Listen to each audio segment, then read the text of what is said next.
For us, of course, we got a lot of rain in some of our area in the last 24 to 36 hours. Helped to knock the pollen count down today, but with drier weather tomorrow, it will spike up again. Now, some damp weather is going to be around late tomorrow night into Sunday, so it may come a little bit lower than what you're seeing there. Ragweed, of course, is the principal offender to some of you right now.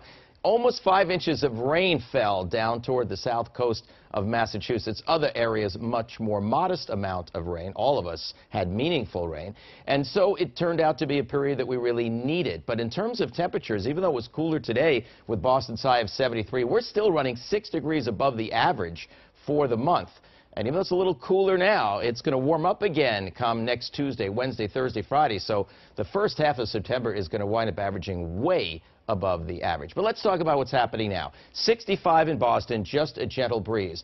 Dew point is close to the temperature. When that happens, it means the air is just about saturated at ground level. That's why we're starting to get some areas of fog in the low-lying areas developing. Places like Norwood, up toward Orange, Keene, New Hampshire, and there'll be other areas as well. So keeping that in mind for the late night and early morning hours tomorrow. The urban areas may not have that situation, such as Boston, but a lot of the outlying areas will. Meantime, these are the temperatures, and they'll kind of be falling off to just a few more degrees tonight. So 50s in much of the area to around 60 right in Boston. Now, even if you are in an area that has fog early tomorrow, it will then burn away. You'll get some sunshine, and then some clouds will be coming in later in the day. But it's the pick of the weekend, the better of the 2 weekend days. And if you're trying to sneak one of the last possible days, perhaps, to the beach where you have the opportunity to do it, both time off and weather cooperating, tomorrow might work. Water temperature low 70s on the south coast to the 60s off the east coast of Massachusetts, and the air temperature will be in the 70s. You will have some sunshine.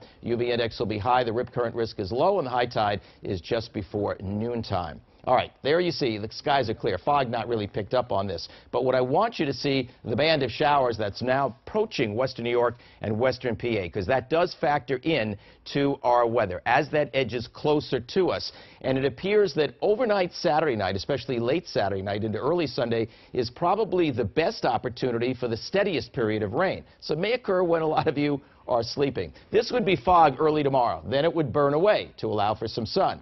Then notice what happens Saturday night. We start to get wet weather moving into western and southwestern New England. And then in the wee hours of Sunday morning, it moves into the Boston area. Now then, the heaviest may move off the coast during Sunday morning. But notice there's still lots of clouds and a few more showers that could occur. That's why I'm picking Saturday as the better day. And there could still be a few more showers either late Sunday or Sunday night, maybe even a thunderstorm. Then Monday should be a transition day to improving weather, but still cool. And then it warms up with sunshine thereafter. Notice how Monday could have a spot shower midday or afternoon hours before it clears Monday night.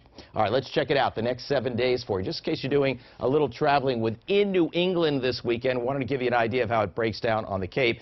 You do have that morning rain is really not a factor for Saturday, so disregard that. Got a nice Saturday, a few showers on Sunday, and improving weather on Monday. And up in the Lakes region, also on Saturday, disregard the AM rain, doesn't belong there. But Sunday, few showers and thunderstorms, spot shower on Monday. Check it out after that, though. Wow, look at that. Tuesday, Wednesday, Thursday, Friday, all featuring sunshine, back to warm temperatures in the 80s, starting out with very low humidity and then building to moderate levels of humidity, as much above normal temperatures will be returning by the middle of next week.